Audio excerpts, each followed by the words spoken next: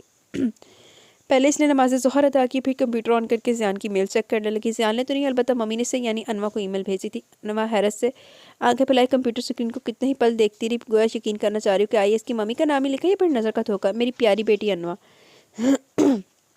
اس کی نگاہیں آغاز میں الجھ گئی۔ ممی اور انوا کو اس طرح مخاطب کریں گی، ایسا دن تو قیامت تک نہیں آ سکتا تھا۔ وہ ماں کی اس قسم میں سے تھیں جنہیں اولاد کا زندگی کا سب سے بڑا جھنجھٹ معلوم ہوتی ہے۔ وہ اولاد کو اپنی خوشیوں کی راہ میں رکاوٹ سمجھتی تھی۔ اسے 23 سالوں میں ایک بھی ایسا دن لمحہ نصیب نہیں یاد نہیں آ رہا تھا جسے ممی نے اسے میری پیاری بیٹی کہہ کر مخاطب کیا۔ میں آج تمہیں بہت سی تلخ کی سچ بتاؤں گی۔ اس آگاہی کے عذاب کو تمہارے حوالے کرنا، تمہیں ذہنی اذیت سے دوچار کرنا میں نے کبھی سوچا بھی نہیں تھا، مگر اب حالات کچھ اور ہیں۔ تمہارے جیسی بیٹیوں کو ہمارے جیسے گھرانوں میں پیدا نہیں ہونا چاہیے۔ میں ایک ایسی بدبخت عورت ہوں جس کی کوکھ سے انوا نے جنم لیا۔ اللہ نے صرف تجھے شکل و صورت میری جیسی دی ہے، مگر تمہاری تمام تر عادتیں مزاج اپنے باپ جیسا ہے۔ تمہیں ایسی تو ہر بات سمجھ میں نہیں آئے گی، میں تمہیں آغاز سے بتاتی ہوں، لیکن اس سے پہلے میں تمہیں کچھ اور بتا دوں۔ میری انگلیاں اس وقت حرکت نہیں کر سکتی، اس کے لیے مجھے مس ٹینا کی ہیلپ لینا پڑ رہی ہے۔ میں اس وقت فرانس کے شہر پولیس کے ایک معمولی سی ایریا میں موجود 3 کمروں کے فلیٹ میں ایک معمولی سے ایریا میں موجود 3 کمروں کے فلیٹ میں زندگی کی آخری گنی چنی سانسیں پوری کر رہی ہوں۔ آج سے 1.5 ماہ پہلے پیرس سے واپسی پر بولس میں واقع سینٹ پیری کے گرجا گھر کے سامنے سے گزر رہی تھی جب ایک کار ایکسیڈنٹ میں دونوں ٹانگوں سے محروم ہو کر محتاجی کی زندگی بسر کرنے پر مجبور ہو گئی ہوں۔ اس کے علاوہ میں ایک ایسے مرض میں مبتلا ہو چکی ہوں جس کا ذکر تمہارے سامنے کرتے ہوئے میرا سر شرمساری سے جھکا ہوا ہے، مگر یہ تو بہت معمولی سی بات ہے، آگے انکشافات تمہیں مجھ سے نفرت کرنے پر مجبور کر دیں گے۔ کینسر کے علاوہ میرے پیٹ کے اوپر عجیب سی حیت کا پھوڑا بن گیا۔ شروع میں بد احتیاطی کی وجہ سے پھیلتا چلا گیا۔ جب ڈاکٹرز کو دکھایا تو اس وقت بہت دیر ہو چکی تھی۔ ڈاکٹرز کی تشخیص کے مطابق یہ لیپریسی کوڑ کا مرض تھا۔ تمہیں میری بیماریوں کے متعلق جان کر کراہیت محسوس ہو رہی ہے کہ میرا وجود گندگی کا ڈھیر ہے جس پر جتنا کوڑا پھینکے اتنی ہی تکلیف کم ہوگی۔ کفارہ ادا کرنے کا وقت گزر چکا ہے، اب صرف سزا پانے کے عمل سے گزر رہی ہوں۔ میں اپنی ابتدائی زندگی کے ابتدائی خوشگوار ایام کا بتا رہی تھی۔ یونیورسٹی سے فراغت کے بعد میں بوریت کا شکار تھی، چونکہ ممی پاپا تو تھے نہیں اور کوئی قریبی رشتہ بھی نہیں تھا سوائے ایک پھپھی کے۔ پاپا نے لو میرج کی تھی جس کے نتیجے میں اپنی فیملی سے کٹ چکے تھے، لیکن ان کی ڈیتھ پر میری ایک پھپھی آئی تھی۔ ان کے ساتھ ایک نوجوان لڑکا بھی تھا، بہت سی بدصورت سانولا سا رنگ، درمیانہ سا قد، اڑے سے حواس والا وہ لڑکا جس پر دوسری نگاہ ڈالنے کو بھی جی نہیں مانتا۔ یہ ہاشم فریدی تھا، میری پھپھی شاہ قدوس کا دوسرا بیٹا، تمہارا حقیقی باپ، بہت ہی کم گو قدر دبو، صوم و صلات کا پابند۔ اس وقت ہاشم 2 مرتبہ حج کر چکا تھا اور دونوں مرتبہ اپنی ماں کو لے کر خانہ کعبہ کی زیارت کرنے گیا تھا۔ پھپھی اماں مجھے اپنے ساتھ لے کر جانا چاہتی تھی، مگر میں نے ان کے ساتھ جانے سے انکار کر دیا۔ وہ تو شکل و صورت سے ملانی لگ رہی تھی، میرا اور ان کا ساتھ ناممکن ہی تھا۔ یہ انہی دنوں کی بات ہے جب میرا پھپھی اماں کے بڑے بیٹے سے تعارف ہوا۔ وہ اپنی ماں کے کہنے پر میرا حال پوچھنے کی غرض سے آیا تھا۔ پھپھی اماں نے میرے لیے بہت سے تحائف بھیجے تھے۔ وہ ابیس فریدی تھا جسے دیکھ کر میں پہلی نظر میں دل ہار بیٹھی۔ وہ بہت حسین تھا، بہت ہی خوش مزاج۔ ہاشم اور ابیس میں مشرق اور مغرب جتنا فرق تھا۔ پھپھی اماں ایک بہت بڑے جاگیردار کی بیوی تھی۔ اسلام آباد سے کچھ ہی آگے ان کا خوبصورت گاؤں تھا جس سے انہیں عشق کی حد تک لگاؤ تھا۔ ہاشم اور اس کی ماں کی عادتیں اس قدر ملتی تھی جبکہ ابیس ان سے بہت مختلف تھا۔ دونوں ہی اعلیٰ تعلیم یافتہ تھے۔ ابیس شہر میں اپنے بزنس کو پھیلانے میں مصروف تھا، جبکہ ہاشم کو اپنی آبائی زمینوں سے دلچسپی تھی۔ اس نے زراعت کے حوالے سے تعلیم حاصل کی تھی۔ عجیب بات یہ تھی کہ پھپھی اماں کو ابیس سے زیادہ ہاشم سے محبت تھی۔ ابیس ان کے نزدیک بگڑا ہوا نوجوان تھا۔ ابیس کی اور میری بے تکلفی ہمیں ایک دوسرے کے بہت قریب لے گئی۔ وہ کوئی غیر نہیں، میری پھپھی کا بیٹا تھا۔ میں نے اسے شادی کا فیصلہ کر لیا۔ ابیس بھی دل و جان سے رضامند تھا، مگر ایک عجیب مسئلہ یہ تھا کہ ابیس اس شادی کو گھر والوں سے خفیہ رکھنا چاہتا تھا۔ کیوں، کس لیے، کیا وجہ تھی، یہ میں نے جاننے کی کوشش ہی نہیں کی، مگر میں اپنے ارمان دل میں دبائے رکھنے والی نہیں تھی۔ میں نے شادی کی شاپنگ کے ساتھ ساتھ دور دور تک اپنے دوستوں اور ممی کے رشتہ داروں کو انوائٹ کیا تھا۔ ابیس نے مجھے ایک بھاری بھرکم چیک پکڑا دیا اور میں دل کھول کر شاپنگ کر رہی تھی۔ ممی کے بعد بہت سے کرائسس کی وجہ سے میرے اندر دبی خواہشات کو روزن مل گیا تھا۔ میں بہت خوش تھی۔ میری زندگی کی سب سے بڑی خوشی صرف چند قدم کے فاصلے پر تھی، اور دوسرا ابیس کی مالی پوزیشن دیکھ کر بھی مطمئن تھی، یعنی میں نے گھاٹے کا سودا نہیں کیا۔ ایک بڑے ہال میں ہماری شادی کی ارینجمنٹ تھی، لوگوں سے کھچا کھچ بھرے ہال میں چھنسی کہکو اور میوزک کے شور میں کچھ ناگوار آوازیں بھی ابھری تھی۔ کچھ ہی دیر میں یہ شور میرے کانوں تک آن پہنچا۔ میں ڈریسنگ روم میں موجود تھی اور آوازوں کو پہچاننے کی کوشش کر رہی تھی جب ایک دم دھاڑ سے دروازہ کھلا۔ پھپھی اماں کو دیکھ کر میرے حواس معطل ہو گئے۔ ان کے پیچھے ایک بہت ہی حسین مگر سادہ سی اداس آنکھوں والی لڑکی میری طرف دیکھ رہی تھی۔ اس کی انگلی تھامے ایک بچہ بھی تھا، اور کچھ ہی دیر بعد منظر بدل گیا۔ میری سوچنے سمجھنے کی صلاحیتیں میں فلوج ہو گئی۔ پھپھی اماں اس لڑکی سے میرا تعارف کروا رہی تھی، اور میرے سر پر آسمان آن گرا۔ یہ فاخرہ ہے، ابیس کی بیوی، اور یہ میرا پوتا زیان۔ انہوں نے شعلہ بار نظروں سے میری طرف دیکھ کر کہا۔ مجھے یوں محسوس ہو رہا تھا گویا کسی نے میرے حلق پر چھری رکھ کر بے دردی سے چلا دی ہے۔ میری چاہتوں کا تاج محل زمین بوس ہو چکا تھا۔ ہمارے خاندان والے تھو تھو کر رہے تھے۔ کالک ملدی اپنے عزت دار باپ کے منہ پر گالی بنا دی اپنی عبادت گزار ماں کو۔ اپنے ساتھ ساتھ تجھے بھی خوار کر کے رکھ دیا اس بغیرت نے، مگر میں تجھے بھری محفل میں رسوا نہیں ہونے دوں گی میری بچی۔ اس کمینے نے تجھے دھوکے میں رکھا ہوگا، یقیناً پتہ نہیں اور کون سے پاپ دیکھنے ہیں میں نے اس کے۔ اللہ اٹھا کیوں نہیں لیتا مجھے؟ وہ پھپک پھپک کر روتے ہوئے میری پیشانی چوم کر بولی۔ میں اس وقت اس ذہنی توڑ پھوڑ کا شکار تھی۔ پھپھی اماں جو کچھ کہہ رہی تھی مجھے کچھ سنائی نہیں دے رہا تھا۔ ابھی اس نہ جانے کہاں چلا گیا۔ پھپھی اماں روتی دھوتی باہر نکل گئی۔ کچھ ہی دیر بعد منظر پھر سے بدلا۔ 2-3 بزرگ اندر داخل ہوئے، میرے سر پر چادر ڈال دی کہ مولوی صاحب مجھ سے اجازت اور مرضی معلوم کر رہے تھے۔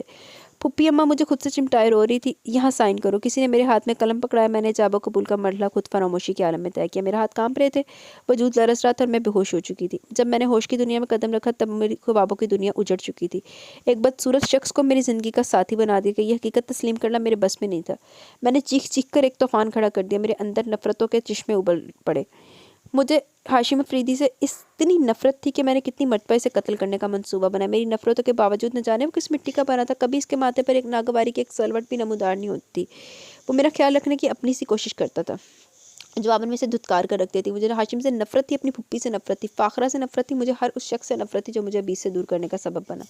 میرے دل سے ابیس کا خیال مٹتا ہی نہیں تھا کہ میں کسی اور کی طرف توجہ دیتی۔ میں نے زندگی کے 7 قیمتی سال ابیس کی یاد میں جلتے گزار دیے، اور وہ ہاشم میرے پلٹ آنے کی خوش فہمی دل میں لیے نہ جانے کون سے معجزے کے انتظار میں تھا۔ ان 7 سالوں میں بہت سے واقعات رونما ہوئے۔ ابیس نے فاخرہ کو طلاق دے دی تھی۔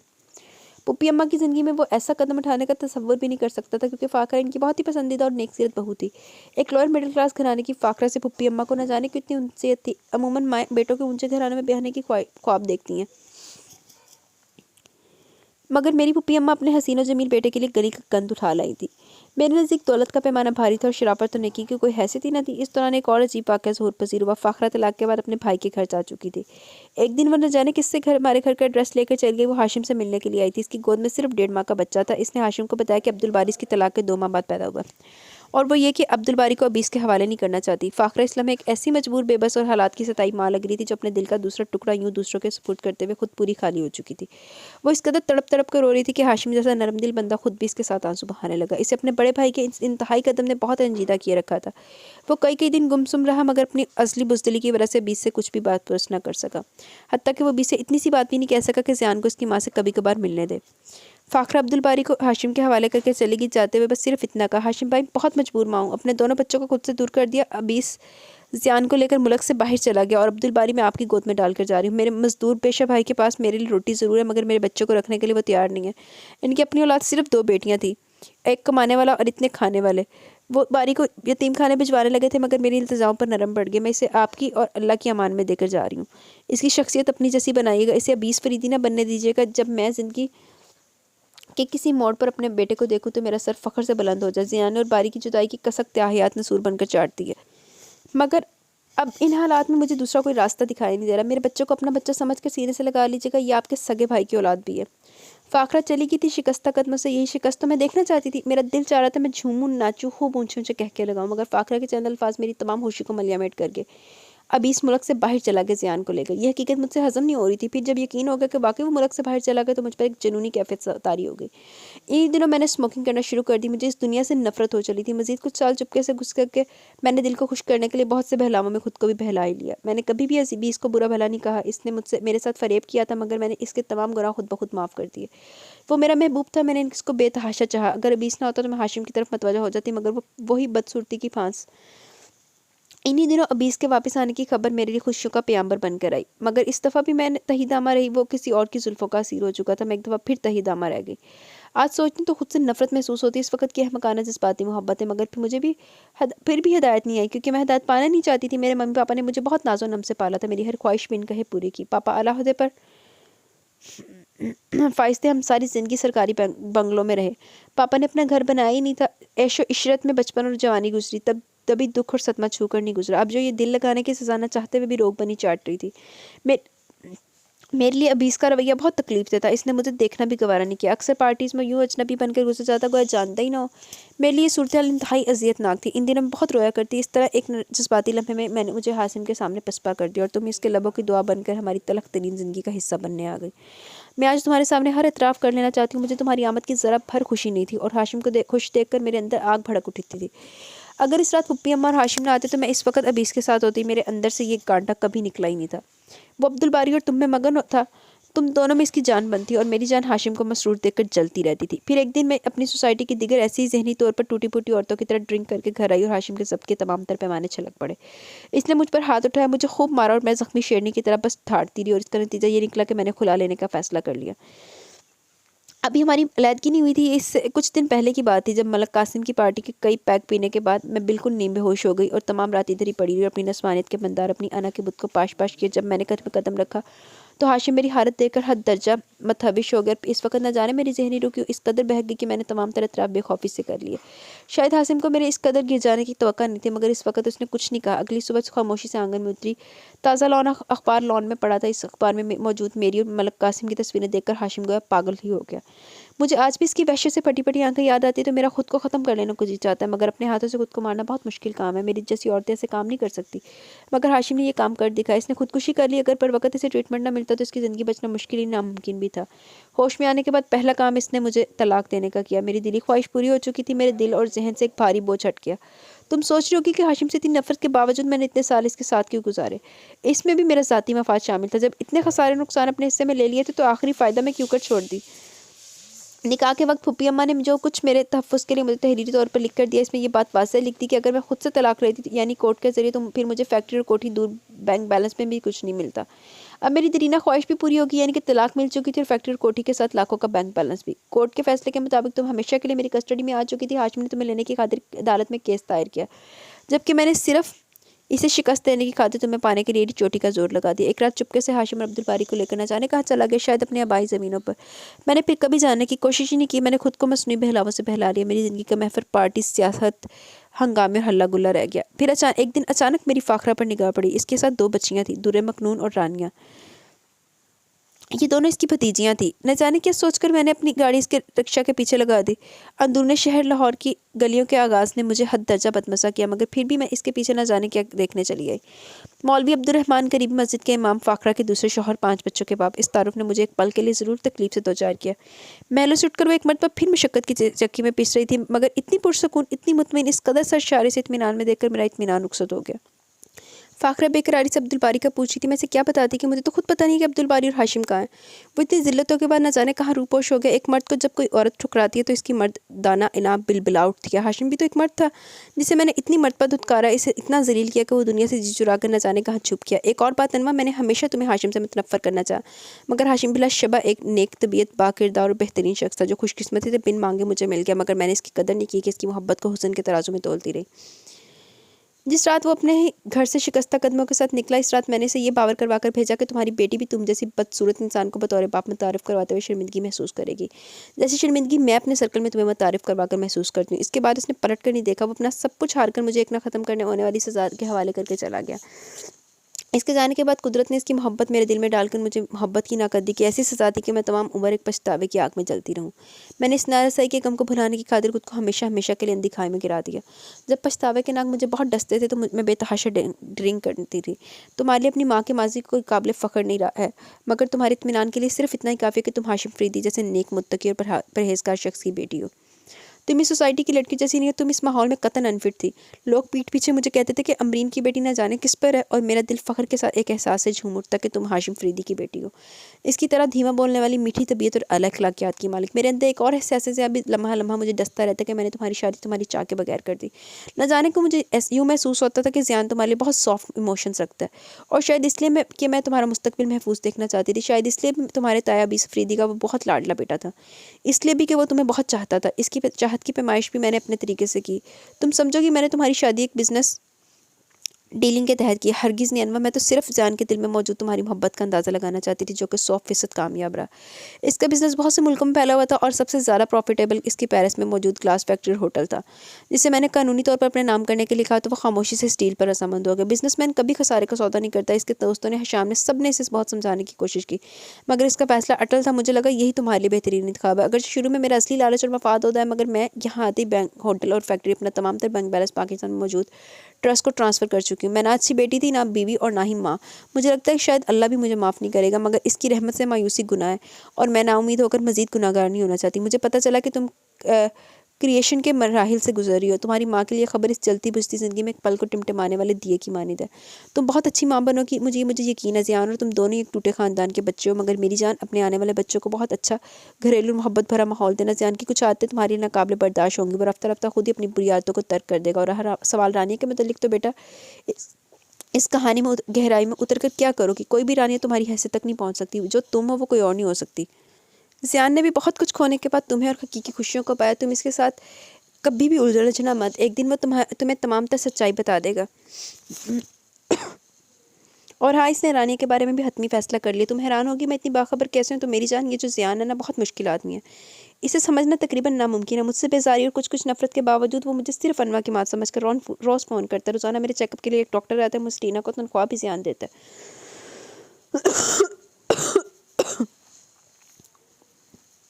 زیان مجھ سے بہت چڑھتا تھا، شاید اس لیے بھی کہ میں اپنی اصلی ہاستانہ فطرت کی وجہ سے اکثر فاقرہ کے متعلق طنز کرتی رہتی تھی. وہ صرف ابھی اس کو جانتا ہے، اپنے باپ کو، جس کے بارے میں زیان کی رائے کچھ اچھی نہیں.